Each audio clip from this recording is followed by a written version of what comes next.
we will discuss, we will start a new module, module 6, which is forecasting. And after that, we will start module 7, which is on the data analytics. And then again, we will go back to earlier module that we were discussing on hypothesis testing. But actually, hypothesis testing, it is a very big chapter, very lengthy, in fact. So that's why we will discuss those things later. But it is better to complete the small chapter. This shall cover its introduction first, then goal of forecasting, and types of forecasts by time horizon, qualitative forecasting methods, quantitative forecasting methods. We will discuss some trends, seasonality, cyclic elements, and correlation. And different types of forecasting methods, most important types of forecasting methods like regression analysis, simple moving average, weighted moving average, exponential smoothing. So those methods we will discuss, and also forecasting accuracy measures. Okay. So first, let us check that what is forecasting. So forecasting is a tool used for predicting future demand based on a past demand information, since demand for products and services is usually uncertain. Forecasting can be used for strategic planning, finance and account, marketing, and operations. So basically, the part of forecasting interviews, basic questions are asked usually from forecasting, and forecasting essentially means forecasting. For example, in a manufacturing industry, you are producing a product. So what will be the requirement of the product for the upcoming periods? So these kinds of forecasting we actually do, and there are different levels of forecasting as well, because accordingly you need to do the material requirements planning. So that's why based on the forecasting, you do the MRP or material requirements planning. So that's why forecasting is important. It is important to focus on operations, and it is also important for market, and so it is important for finance. So there are basically two types of forecasting. One is qualitative forecasting and another is quantitative forecasting. Now, qualitative forecasting, it relies on subjective opinions from one or more experts. There are different types of techniques like, for example, Delphi technique, or there are some other techniques where those are actually implemented in case of qualitative forecasting.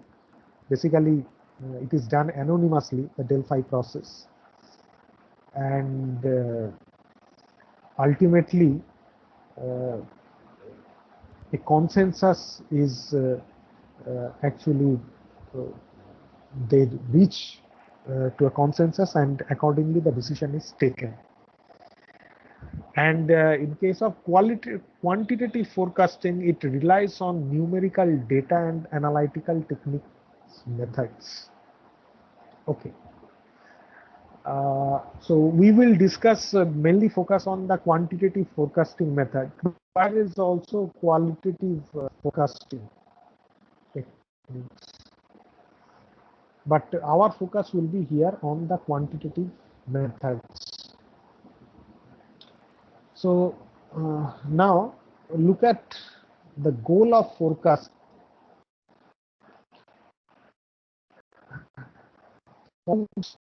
Sappho is a famous statistician. Just wait.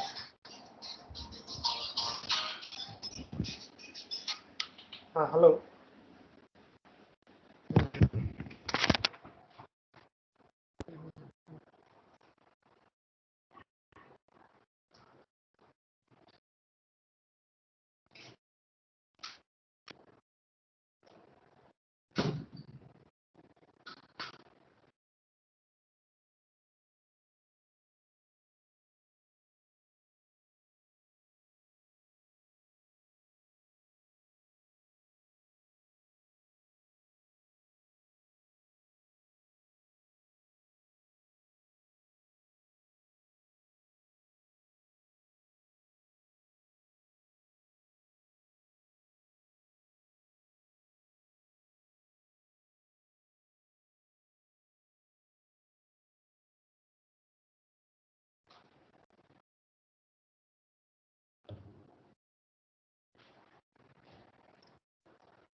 So, what does it mean?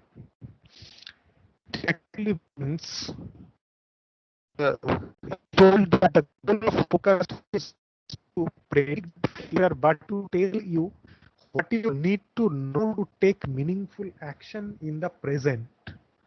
So it is basically a kind of reminder. You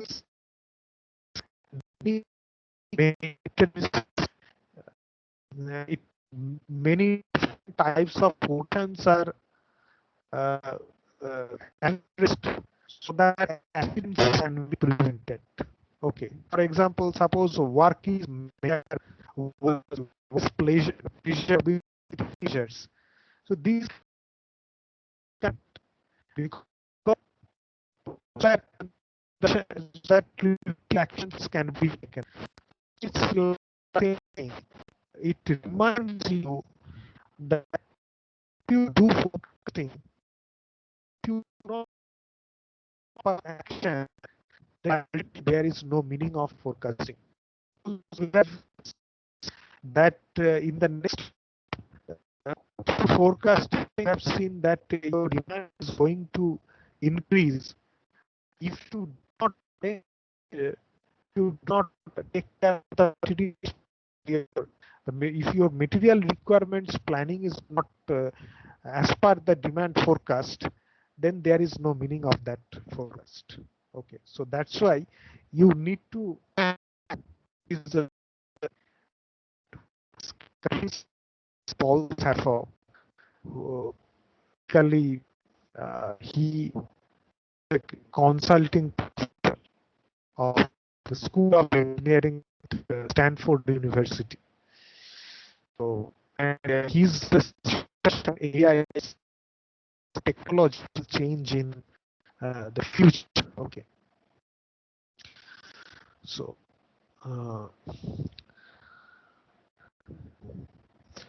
so you can see now the types of forecasts by time find short range, which is usually less than 3 months. Then suppose for example is job scheduling, worker assignments. For these things, very short term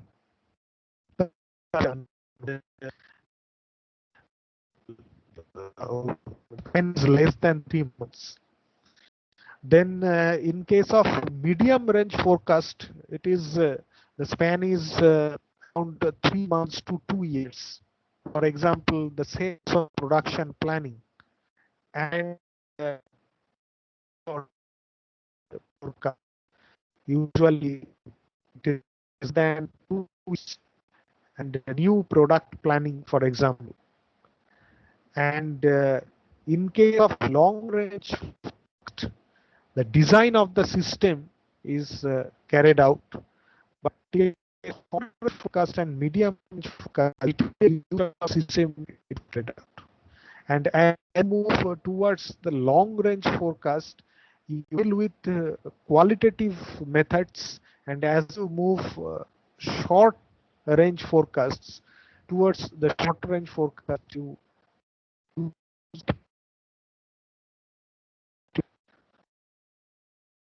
so different qualitative forecasting methods, as I mentioned, that the Delphi method,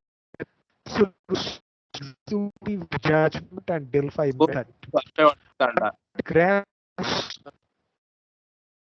is method a bottom-up approach. I remember by asking the person to system. So this is a type of grassroots root approach. And then there is also executive judgment, which is top down. Group of high level executives will often assume responsibility for the data and look at trends business. So this is executive judgment or the top down approach. Okay. Basically, the grassroots approach, it relies on the common sense, because those who deal with the customers directly, the customers or the consumers, uh, they know very well about the behavior of the customers, but that is very much qualitative in nature. Okay, but the executives, or they usually they don't deal with uh, grassroots level. They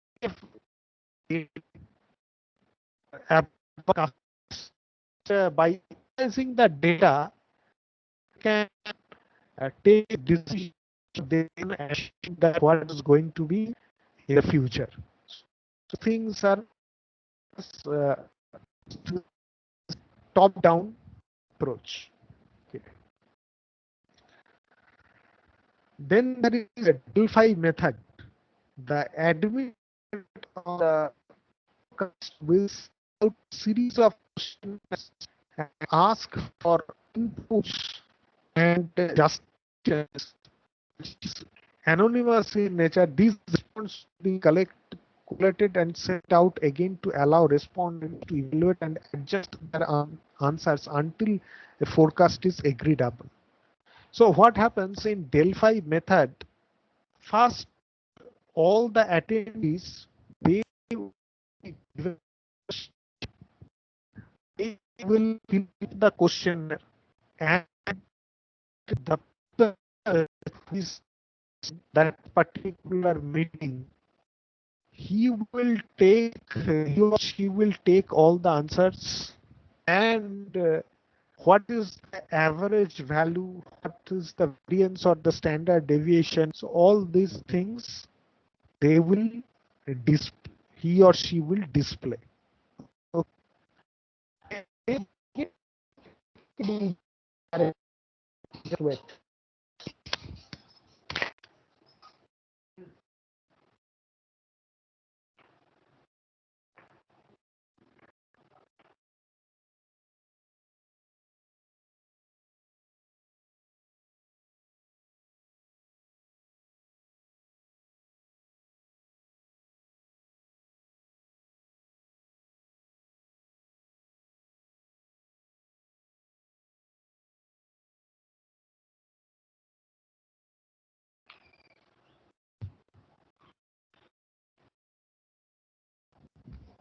So that is actually the first round. Then you will see that second round then okay, what is the second round? Second round is respondees or the attendees. They will get that what could be the appropriate level, more or less. Okay, because they will get the average. So they will again give their responses, and again the chairperson, he or she will analyze their answers. Okay, and this kind of these rounds will be continuing unless there is a unless there is a consensus. Okay, or unless there unless until and until there is a forecast which everybody will agree. Okay, so the Delphi method also can be applied. Okay, and another very interesting story there for the bottom-up approach. Uh, you know that the sometimes the higher officials, okay, they take the responses from the grassroots or from the customers directly. Okay, you must have heard about one pioneer engineer who uh, who used to work in Tata Motors. His name was Sumant Mulgaonkar. Okay, he was the chief executives of Tata Engineering and Locomotive Company. So he used to, in a particular dhaba, just in the tiffin hours or when there was a break, he used to go to a dhaba where the truck drivers, they actually used to come. Okay, and he used to meet those truck drivers, and he used to take the feedbacks of the truck drivers because they are actually the customers. So regarding that, what kind of problems they are facing with the steering or with the vehicle actually. So accordingly, he used to take all those feedbacks, and the voice of customers he used to convert into the design attributes. Okay, and that's why for to show the respect in his name, Tata Sumo was actually introduced. Actually, Su means Sumant and Mo means Mulgaonkar. So uh, Tata Sumo, it is actually after the name of Sumant Mulgaonkar. Okay, so it is a homage or tribute to this statement. So which was actually basically it was a bottom-up approach. Very fascinating story. Now we will be looking into some different types of quantitative forecasting methods. Okay. So in case of quantitative forecasting methods, there are some causal forecasting methods or regression model. There is naive forecast, which is forecast is equal to the actual value observed during the past period, which is naive model.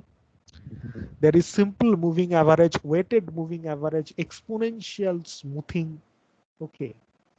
There is autocorrelation method is there. So ARMA method is there, auto correlation and moving average method, both combined method is there. So a lot of and many other different types of forecasting methods are there. But here in this case, we will discuss only the basic forecasting methods. Okay. So basic quantitative forecasting methods. But before that, we should know some basic words we need to understand. So what should we consider when looking at the past demand data? We should consider four very important terms you will find: trend, seasonality, cyclic elements, and auto correlation. Okay. So trend, you will get some data where you will find an upward trend, or you may find downward trend. Okay. You will get some data where you will have some seasonality, cyclic elements. For example, the demand of sweaters or woolen materials, it goes up in winter, but in summer again it drops. Okay, so this kind of seasonal effect you will find for the woolen products, or for sweaters, or for cake items.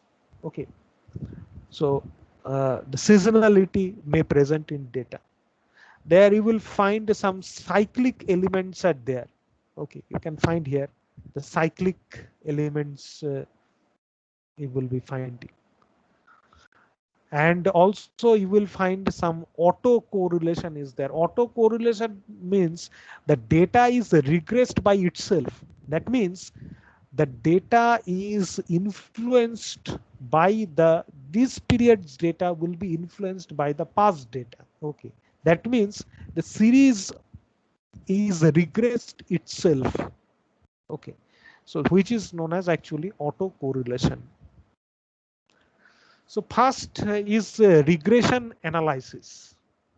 Okay, so regression analysis is we have already discussed about the regression analysis, so we will not discuss the regression analysis in this particular case, because we have already discussed about regression analysis earlier. In regression analysis, you will have one or more independent variables, and there will be a dependent variable, and you find one particular regression equation. Okay, based on the type of regression model, you based on the data, you find a regression equation, and in case of regression equation, the kind of data you will be the kind of data you will the kind of based on the regression equation, you can predict your response variable. Okay, so that is one kind of forecasting. Okay, now there is another type of forecasting method, which is a simple moving average. In the simple moving average models, the forecast value is given by, suppose ft plus 1 is equal to at plus at minus 1 plus dot dot dot dot at minus n divided by n. So t is the current period, ft plus 1 is the forecast for the next period, n is the forecasting horizon, how far back we look, and capital A is the actual sales figure from each period. Okay, so this is the equation for simple moving average. Take a look at the example: forecasting sales at Kroger. Kroger sells, among other stuff, bottled spring water. So the data of January, February, March, April, May, June, the bottle sales of the bottles are given, and what will be the sales for the July. Okay, so if we use a 3-month moving average method, then you will be using the data of the June, May, and April. June, May, and April. You will divide it by 3, and you will be getting 1227. So this is the result. What if we use a 5-month simple moving average method? So in this case, you will be taking the data of June, May, April, March, and February, and you will be getting this data 1268. So similarly, you can do it for 6 months simple moving average. In other words, because we used equal weights, a slight downward trend that actually exists is not observed. Okay. So this is basically they are saying that in this data there is a slight downward trends. Okay, whenever you will be getting some data, it is always a better practice whenever you do some statistical test and analysis and all those things. Before doing all those things, the first thing that you need to do, you need to plot all the data. Okay, if you graphically plot all that data, then you may have many kind of meaningful insights you might have, okay, from the entire set of data. So it is always a better practice, I would say, that whenever you have a lot of data and you are going to analyze it, first graphically plot the data. That is always a better, always a very good practice. Okay. So now the second thing is weighted moving average method after the simple moving average. In case of simple moving average, we have not given uh, any kind of any different type of weightage to different past data. Okay.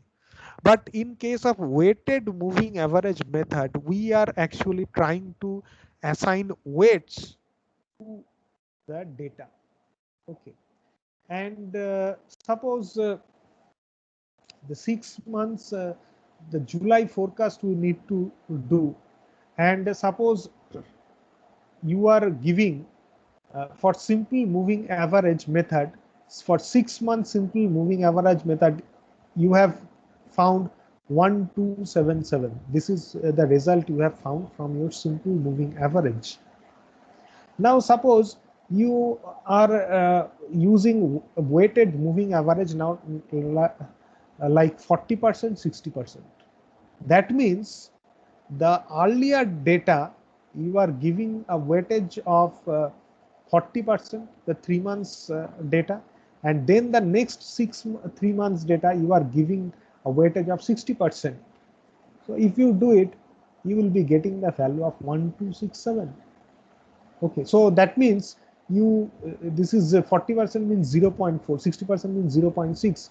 So here it will be 0.4 into this value, 0.4 into this value, then demand sorry, the sales of May, then 0.4 into the demand of April, and then here you will put 0.6 into the demand of March, sorry, here 0.4, 0.4, 0.4, and here you will multiply 0.6, 0.6, 0.6. So you will be getting the data of 1267. Okay. Similarly, if you put the earlier data, early 3 months data at 30% weightage, and if you give 70% weightage to the next 3 months data, then you will be having a forecast of 1257. Similarly, if you use only 20% weightage to the first 3 months data and then 80% weightage to the next 3 months data, then you will be getting a weightage of 1247. Okay. So the higher the importance we give to the recent data, the more we pick up the declining trend in our forecast. You can see here that the higher amount of the higher weightage you are giving uh, uh, to the recent data, you are actually seeing that there is a declining trend in the forecast. So your demand is actually, your demand is, you can say that your demand is declining, actually decreasing. Okay. So now the question is, how do we choose weights? Depending on the importance that we feel past data has, and depending on known seasonality, weights of past data can close to be zero. Weighted moving average is better than simple moving average because of the ability to vary the weights. So depending upon the particular scenario and importance that you feel for the past data, you basically choose the weights. So there is not such a method for this one. Now another very important method is exponential smoothing method. This is actually very important thing. The exponential smoothing uh, method. So what you do in this case, you can see that formally you can see in exponential smoothing method a special type of weighted moving average method. Okay, include all past observations, use a unique set of weights that weight recent observations much more heavily than very old observations. So what it is saying, that it gives the most weightage to the most recent data, or the most latest, or the latest data. And as you move backward, you give lesser weightage to the data.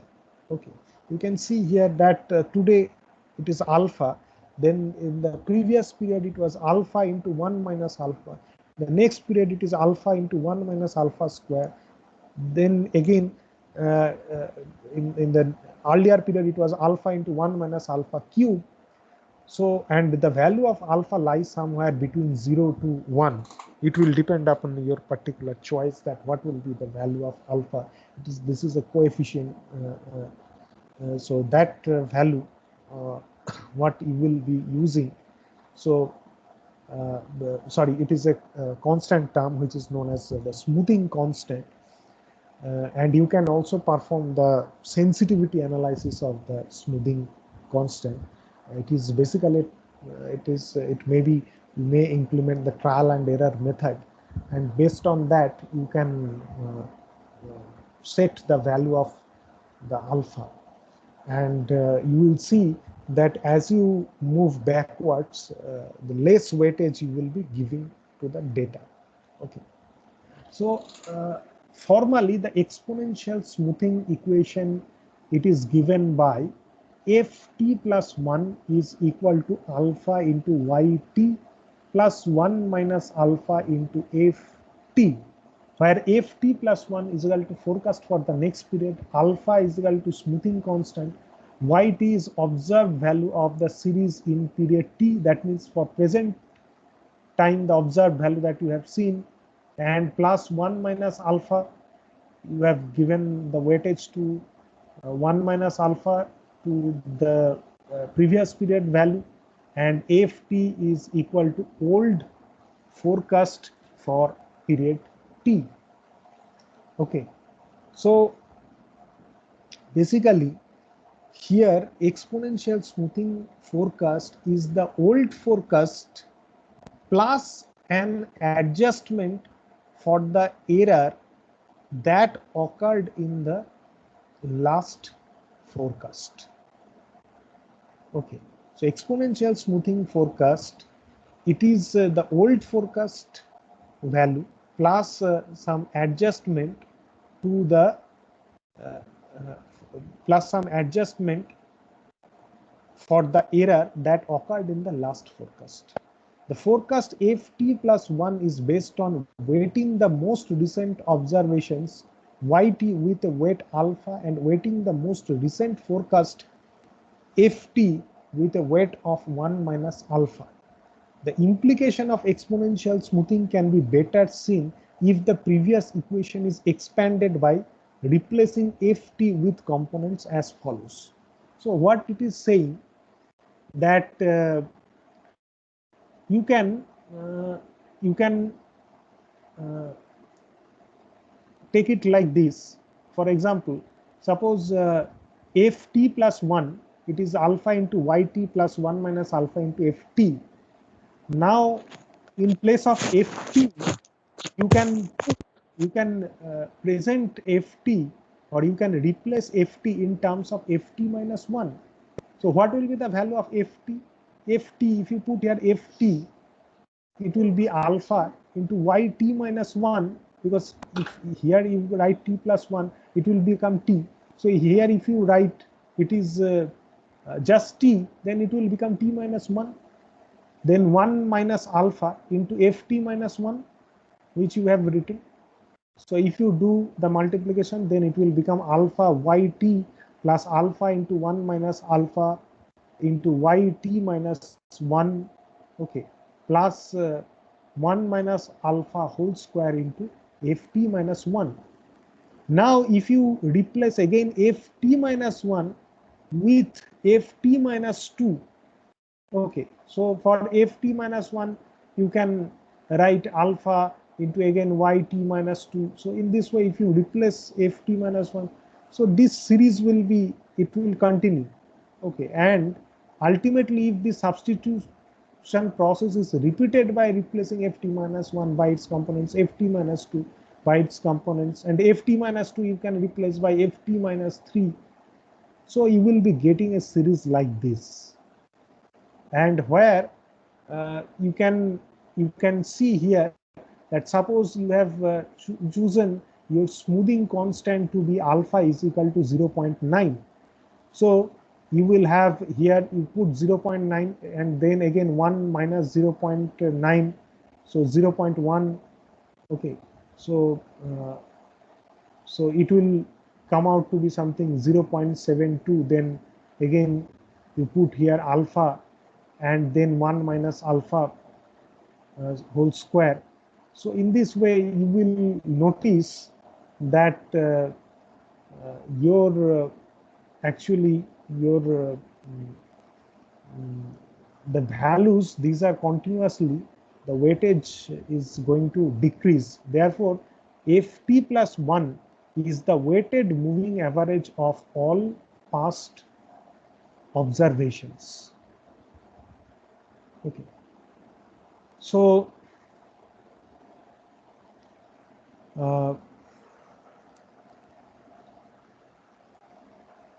so you will be getting these kinds of data. So now there is an example. So this example we will discuss in the next class, okay, and also how to choose the alpha value, that we will also discuss in the next class. So now I am going to stop the recording.